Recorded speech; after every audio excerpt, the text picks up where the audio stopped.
நாகை மாவட்டத்தில் பல ஊர்களில் புயல் மழை காரணமாக மின் விநியோகம் நிறுத்தி வைக்கப்பட்டிருக்கிறது.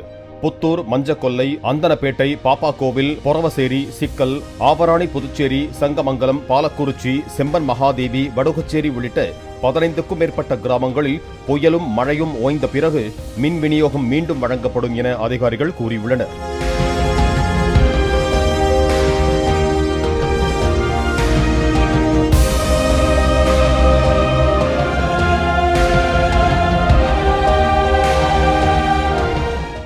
பிளே ஸ்டோர் மற்றும் ஆப் ஸ்டோரில் இருந்து பாலிமர் செயலியை QR கோடு மூலம் பதிவிறக்கம் செய்யுங்கள்.